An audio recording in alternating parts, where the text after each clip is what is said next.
Ya, selamat pagi. Nah, kita masuk ke dari basis data. Untuk materi kita, ya kan? Kurang beberapa pertemuan lagi toh. Bentar lagi ujian ya. Ujiannya tanggal berapa?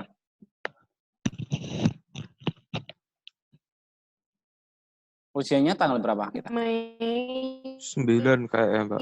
9 Mei ya. 9 kayaknya. Berarti kurang Mei kayaknya. satu kali pertemuan lagi, ya kan? Ya. Satu kali pertemuan lagi, ya kan? Di minggu depan. Habis itu minggu tenang kita ujian loh. Ya. Sekarang Ya. masuk ke flowchart, ya kan? Jadi pembuatan sebuah sistem di dalam database itu perlu menggunakan yang namanya flowchart, ya kan? Nah, maka kita mengenal flowchart, ya. Apa sih itu flowchart? Ya. Jadi flowchart adalah sebuah gambaran grafik atau sebuah langkah-langkah yang menunjukkan urutan-urutan prosedur dari suatu program. Jadi prosedur ya itu dirangkai menjadi langkah-langkah atau urutan-urutan ya, yang digambarkan secara grafik. Nah, bisa dikatakan juga flowchart ini dapat menolong untuk analisis dalam pembuatan program. Gunanya, kenapa sih kok kita analisis? Ya, gunanya agar memecahkan masalah ke dalam segmen-segmen yang lebih kecil. Jadi kita bisa mengetahui nih masalah-masalah yang ada di dalam program dan membaginya ya kan menjadi lebih kecil. Sehingga ya kan dapat memberikan alternatif lain dalam pengoperasian atau mengatasi sebuah masalah.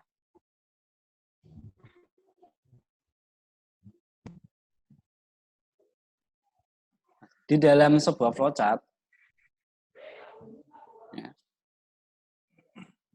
dia akan mengevaluasi dari sistem yang kalian buat. Nah, adapun tujuan dari sebuah flowchart, yang pertama, memvisualisasi atau menggambarkan suatu tahapan dalam penyelesaian masalah. Lalu yang kedua, ya, tujuan dari flowchart yaitu menyederhanakan dan menguraikan ya, secara terperinci dan jelas. Lalu yang ketiga, menggunakan simbol-simbol standar ISO. Jadi pembuatan flowchart itu sudah ditentukan di dalam simbol-simbol ISO. Nah, nanti kalian bisa cari ISO itu apa sih? Nah, dari ISO nanti ada beberapa pilihan. Nah, nanti kalian cari referensi ISO itu apa sih? Nah, simbol-simbol flowchart yang terdapat di dalam ISO itu ada beberapa. Bisa dilihat di layar monitor kalian yang dikeluarkan oleh ISO. Itu ada simbol input-output yang memberikan arti. Jadi simbol-simbol ini tuh semuanya punya arti masing-masing. Punya arti beda-beda yang dikeluarkan oleh ISO. Nah, tergantung ISO yang kalian gunakan. ISO tahun berapa sih? Nah, setiap ISO itu ada perbedaan sedikit. Nah, jadi kalian bisa lihat browsing-browsing. ISO itu apa sih? Nah, apa sih ISO kan gitu? Atau temennya babat? Nah, bukan. Nah, kan kalian bisa cari ISO itu apa sih kan gitu. Kenapa sih kok pakai standar ISO? Nah, nanti kalian bisa cari.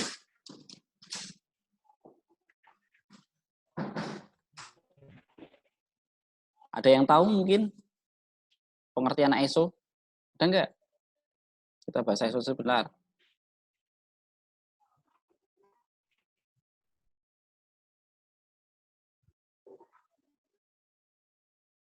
ISO adalah organisasi internasional untuk standarisasi. Nah, itu ISO.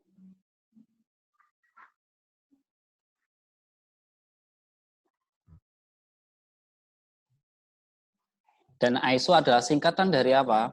The International Organization for Standardization, yaitu organisasi internasional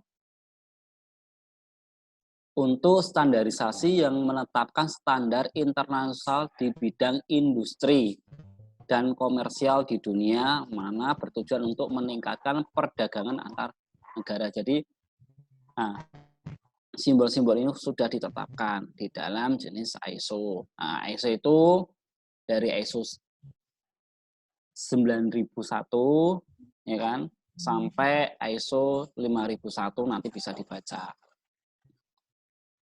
Jadi, ISO juga akan meningkatkan yang namanya kredibilitas dari sebuah perusahaan dan meningkatkan kepercayaan programmer atau konsumen nanti. Nah, simbol-simbol ISO yang digunakan untuk membuat flowchart, ya kan, bisa dilihat, ya kan, itu ada simbol input output, ya, gambarnya atau simbolnya seperti yang ada di layar. Nah, gambar gagar kencang, ada digunakan input output. Nah, jadi kalian juga bisa lihat referensi deskripsi, ya kan. Flowchart untuk menggambarkan sistem lama atau flowchart untuk menggambarkan planning pembuatan pemrograman di masa datang. Nah, kalian cari. Nah, nanti di dalam skripsi kan ada contoh-contohnya untuk pembuatan flowchart lah. Salah satunya, ya kan, simbolnya untuk input output seperti yang ada di layar monitor kalian, yang memberikan arti, ya kan, mempresentasikan sebuah input data atau output data yang diproses yang memberikan sebuah informasi. Nah, contohnya nih nanti kalau digunakan, ya kan, oh input itu bisa apa ya, baca, ya kan, terus tarif, terus upah, lah itu untuk input output. Lalu sebuah proses, nah itu nanti bisa disimbolkan dengan persegi panjang, ya, yang memberikan presentasi tentang operasi. Nah, misalkan hitung total harga, ya kan, luas kali tinggi, nah, misalkan untuk proses. Lalu ada lingkaran, ya kan, di situ nanti digunakan untuk keluar atau masuk ke bagian lain flowchart, khususnya halaman yang sama. Jadi lingkaran ini digunakan untuk konektor di halaman yang sama, masih halaman yang sama. Nah, nanti contohnya kita buat.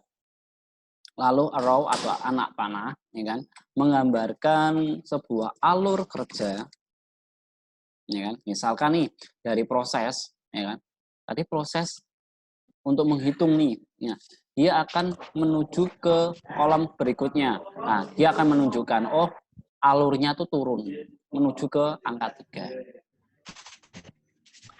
Lalu penjelasan, nah gambarnya seperti itu, digunakan untuk komentar tambahan. Nah, slide ini nanti saya bagikan ke kalian, jadi kalian nanti bisa gunakan ketika kalian nanti di skripsi. Oh, simbol-simbol flowchart, tak cari simbol-simbol flowchart di dalam ISO. Nah, nanti ISO-nya kalian pilih, ISO berapa sih yang kalian gunakan. Nah, nanti buat acuan. Acuan apa? Flowchart.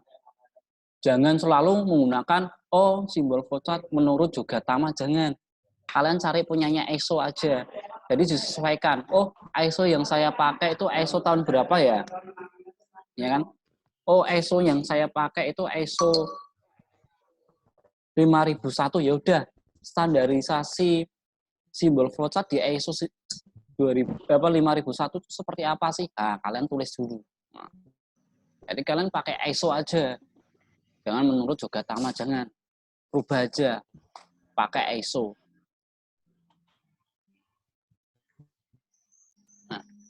Lalu simbol yang berikutnya, ya, simbol berikutnya kita menggunakan belah ketupat, yaitu digunakan untuk sebuah pengambilan keputusan ya, di dalam program. Misalkan nih, saya punya dua kondisi, ya atau tidak. Nah, ketika ada dua kondisi ya atau tidak, kita menggunakan sebuah keputusan. Mau ya berarti lanjut, kalau tidak dia balik lagi. Nah, ini sebuah keputusan, belah ketupat. Atau disebut dengan decision. Ya kan? Lalu ada beberapa simbol lagi ya kan di situ. Predefinition process ya kan. Lalu ada preparation atau persiapan nilai, lalu ada terminal points ya kan untuk mengawali dan mengakhiri flowchart. Jadi setiap program itu harus ada awalan dan akhir. Anda boleh program itu tidak berhenti ya kan. Di dalam algoritma kemarin kan gitu toh. Kita akan menyelesaikan masalah. Nah, di dalam program itu ada awal dan ada akhiran. Tidak boleh program itu jalan terus. Tetap ada akhirnya, titik temunya. Lalu ada flowchart chart yang digunakan sebuah input-output yang digunakan kartu berlubang. Nah.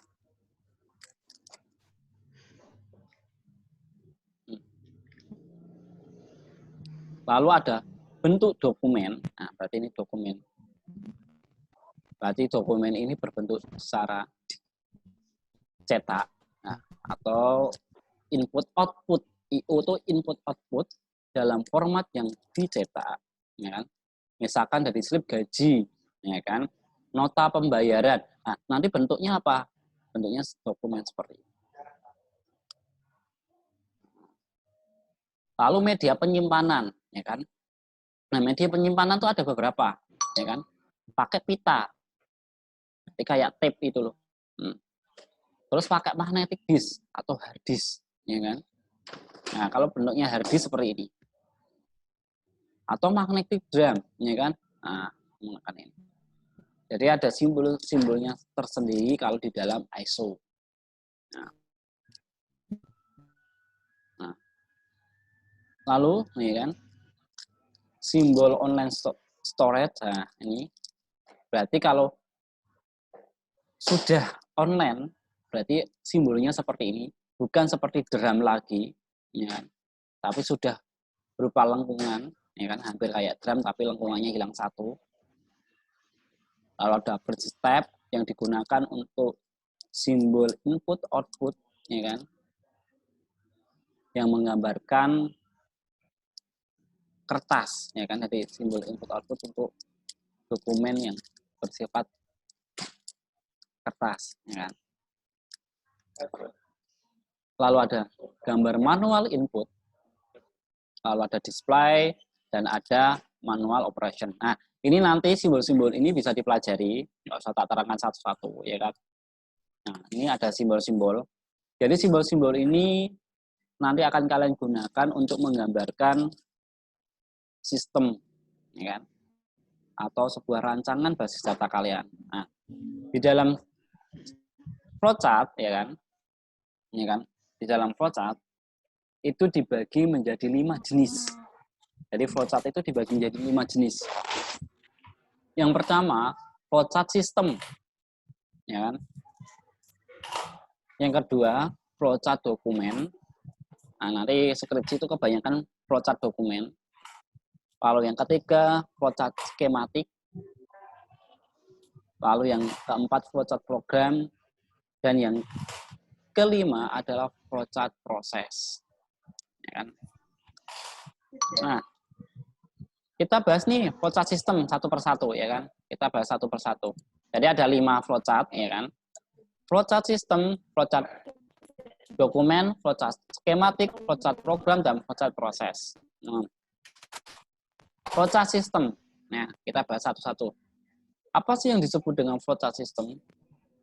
Flowchart system merupakan sebuah bagan, ya, yang menunjukkan alur kerja atau apa yang sedang dikerjakan di dalam sistem secara keseluruhan. Dan menjelaskan sebuah urutan dari prosedur-prosedur yang ada di dalam sebuah sistem.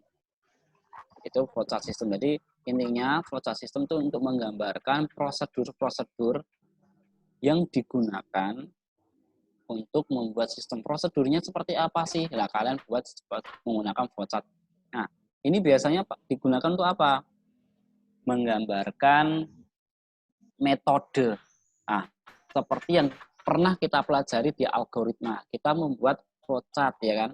Kemarin di algoritma kita membuat prosedurnya ada 2 teknik, ya kan? Yang pertama pakai flowchart, ya kan? Yang kedua pakai pseudocode. Nah, flowchart inilah nanti digunakan untuk membuat prosedur-prosedur sistemnya atau algoritmanya.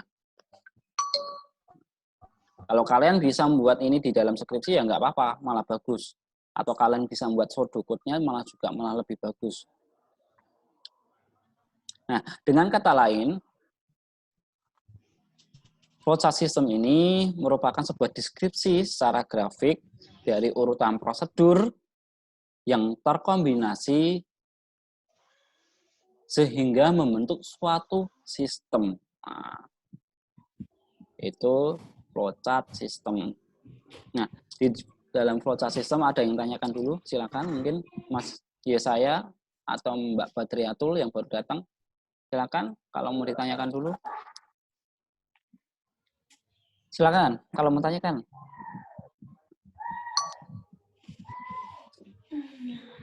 Enggak? Nek ngasih ngantuk udah diceritani soalnya. Ngantuk, diceritani ngantuk.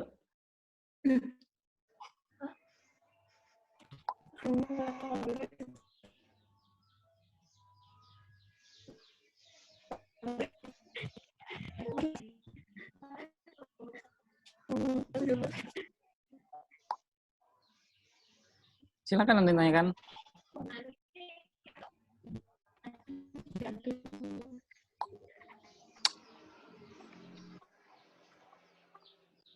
Silakan kalau mau ditanyakan, tanyakan.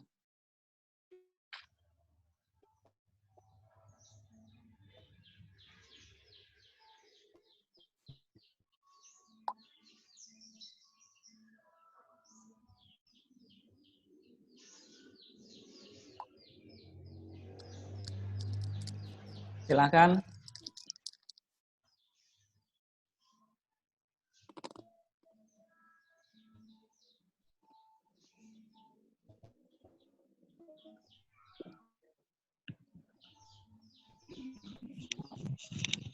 Kalian boleh sambil makan enggak apa-apa, sambil minum enggak apa-apa. Kan kita kelasnya online.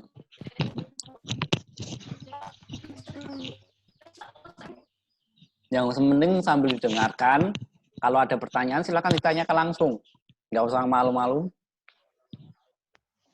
Silakan, ada ditanyakan enggak? Tadi, ya kan, flowchart adalah simbol-simbol yang digunakan untuk mendeskripsikan dari sebuah prosedur-prosedur, ya kan. Lalu flowchart itu, ya, terbuat dari simbol-simbol kan. Nah, di dalam simbol-simbol flowchart yang kita pakai menggunakan standar ISO, ya kan. Nah, standar ISO berapa? Nanti kalian pilih salah satu aja. Nah, misalkan kalau 5001 silahkan pakai standar ISO 5001. Standar ISO 5001 itu untuk membuat sebuah flowchart. Nah, flowchart-nya seperti apa kalian nanti tampilkan. Misalkan kalau di dalam skripsi, sama kayak gini. Oh, ini ISO 5001 nih. Standar ISO untuk pembuatan simbol flowchart itu seperti ini. Yang kotak atau artinya apa, lalu persegi panjang artinya apa, dan yang lainnya artinya sepertinya apa. Nah, itu ada keterangannya. Lalu, flowchart itu tadi dibagi menjadi 5, ingat-ingat.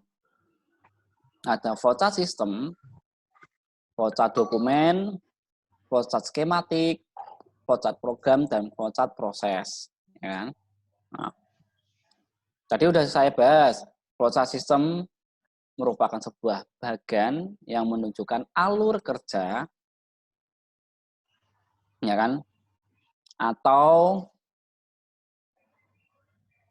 apa yang sedang dikerjakan di dalam sebuah sistem secara keseluruhan dan menjelaskan langkah-langkah maupun urutan-urutan dari prosedur yang ada di dalam sebuah sistem. Dengan kata lain, flowchart merupakan sebuah deskripsi secara grafik dari urutan prosedur yang terkomunikasi yang membentuk suatu sistem. Nah, flowchart system, kenapa itu Mbak Shirley?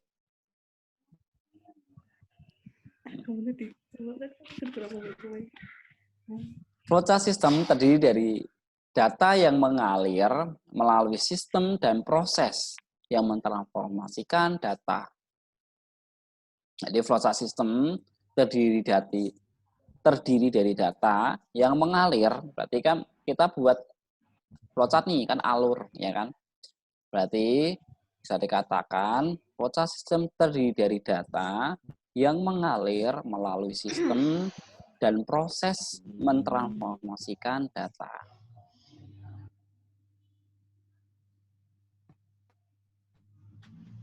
Nah, data dan proses dalam flowchart system dapat digambarkan secara online maupun secara offline. Nah,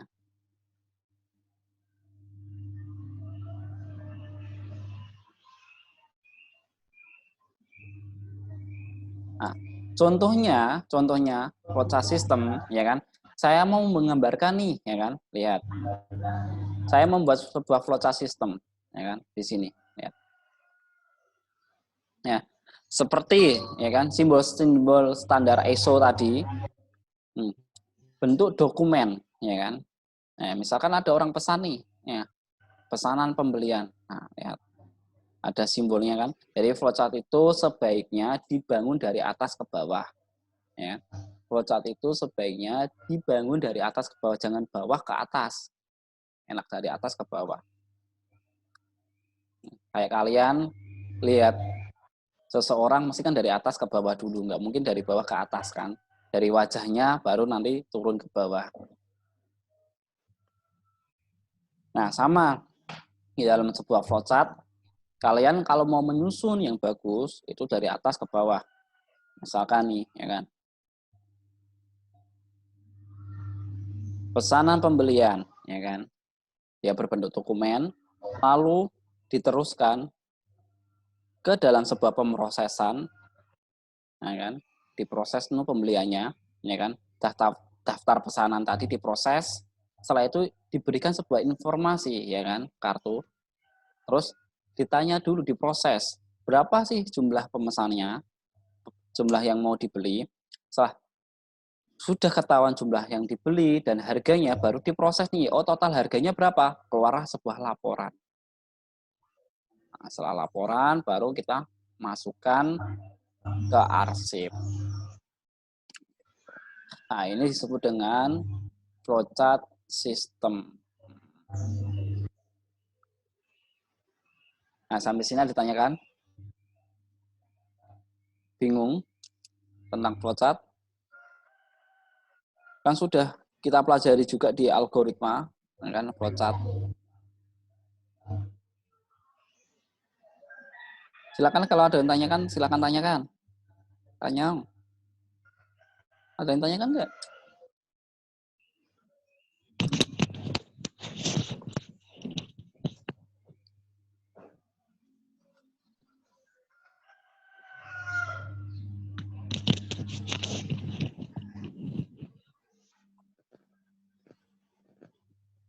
Ada yang tanyakan? Enggak ada, kita lanjut lagi. Lihat. Nah, ini kalau kita buat flowchart seperti ini, ya kan? Dia akan menggambarkan secara terperinci prosedur-prosedurnya, ya kan? Menggunakan beberapa simbol. Ini Mbak Sarli gabung lagi, tadi keluar ya. Nah, menggunakan simbol, ya kan? Nah, misalkan di sini, kalian mau baca dari mana dulu, ya kan? Oh, nah ini kan bisa dilihat flowchart sistem informasi penyewaan buku komik. Berarti saya akan membuat sistem persewaan buku komik ini, ya kan? Berarti misalkan nih, saya mau mendata anggota yang mau akan, ya anggota peminjam, ya kan? Nah, anggota peminjam yang input data anggota, ya kan? Setelah itu diproses data anggota tersebut. Setelah data anggota tersebut diproses, diinput ke dalam sebuah database, ya kan? Nah, di dalam database ini akan menghasilkan sebuah laporan. Laporan apa? Laporan pembuatan anggota. Nah, nanti kalau dicetak, laporannya akan berbentuk menjadi dokumen laporan anggota. Nah, ini proses di mana cara sistem mendata anggota baru, misalkan. Lalu kalau anggotanya mau pinjam, ya kan?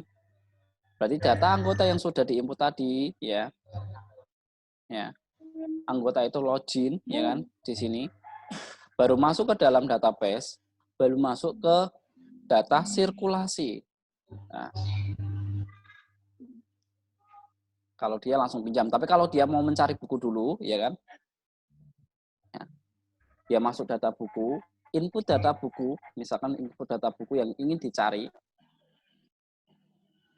lalu olah data buku, baru ketemu data buku, ya kan? Oh, laporan data buku yang mau dipinjam.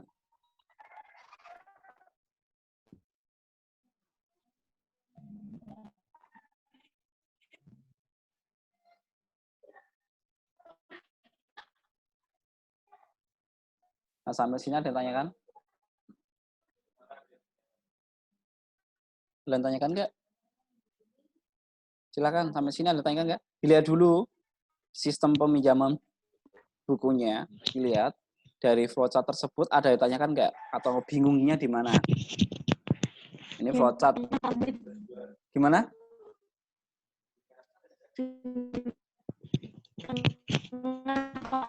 Gimana? Suaranya putus-putus.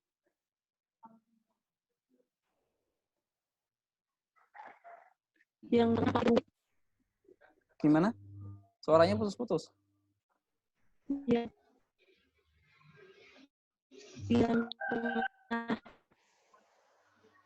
Yang apa? Jadi semua simbol ini, semua simbol, gimana? Itu, Ser. ampun, yang mana? Ini suara. Tolong. Iya kan suaranya nggak jelas ya. Suaranya Mbak Seri nggak jelas. Gimana Mbak? Nggak jelas. Caca. Ayo omongin. Chat dulu. Pakai chat aja, itu loh. Pakai chat aja. Lah, di menunya kan ada chatnya toh. Nah, itu pakai chat aja. Silakan tanyakan. Tahu nggak chatnya? Mana? Itu loh tulisan pojok sendiri chat. Oh, yang tengah rumit. Sudah tahu.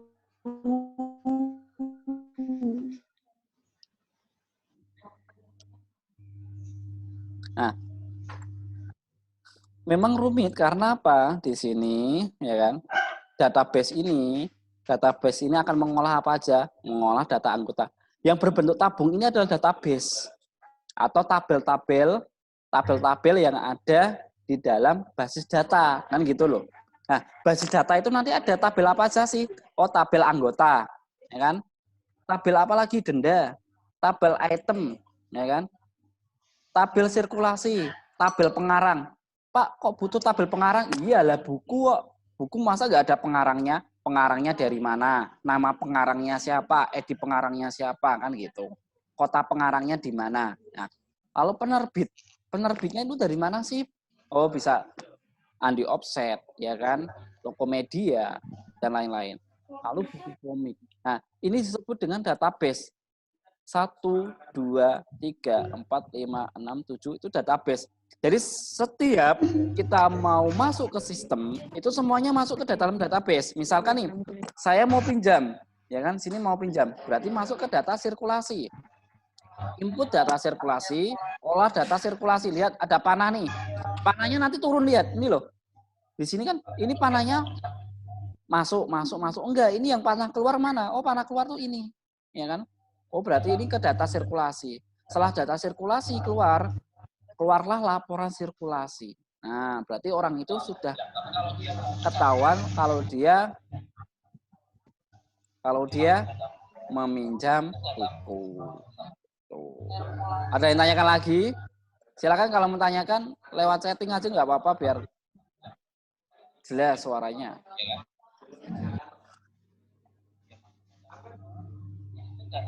Habis ini waktu kita habis karena ini udah ada pemberitahuan. Silakan kalau mau tanyakan, tanya.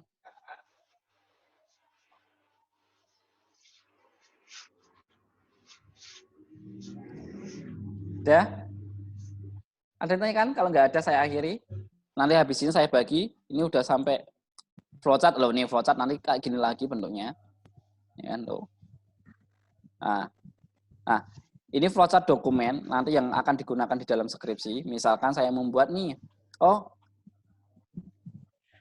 membuat sistem perpustakaan, ya kan? Jadi penggunanya siapa saja sih? Ada anggota, bagian perpustakaan dan kepala perpustakaan. Ya, bagian anggota ketika dia mau pinjem berarti harus mengisi formulir, ya kan? Peminjaman. Setelah ngisi formulir, baru formulir itu diberikan ke bagian penjaga perpustakaan, ya kan? Lalu diproses, keluarlah kartu anggota, ya kan? Kartu anggota itu yang satu diarsipkan oleh petugas perpustakaan, yang satunya akan diberikan kepada kepala perpustakaan untuk apa? Disetujui, ya kan? Baru setelah setujui, kartunya akan diberikan lagi kepada anggota. Seperti itu. Ada yang tanya kan? Ada enggak? Silakan kalau ada. Yang tadi, Pak. Yang tadi, yang ini, ya. Yang ini terus yang mana? Sebelumnya. Yang ini. Yang perpustakaan, ya. Ya. Terus yang mana masih saya? Yang sirkulasi kok ada 2 panah itu apa? 2 panah. Sirkulasi sama item. Yang ini. Iya. Ini kan data sirkulasi. Baru di-input dulu, input data. Setelah di-input data, kamu mau pinjam apa? Sirkulasi itu mau pinjam, ya kan? Setelah pinjam, ya kan? Data bukunya akan diproses, ya kan? Dipinjam siapa sih kan gitu. Nah, baru masuk ke dalam database, ya kan? Setelah masuk ke dalam database akan keluar laporan. Laporan yang meminjam tuh siapa sih? Nah. Udah toh, seperti itu toh. Ya, maksudnya itu kan ada 2 panah itu loh, Pak. Yang ini. Yang sirkulasi 2 panah. Bukan yang tengah. Ini. Ya. Ya itu 2 panah itu apa, Pak? Ini 1 panah, Mas. Kan 2.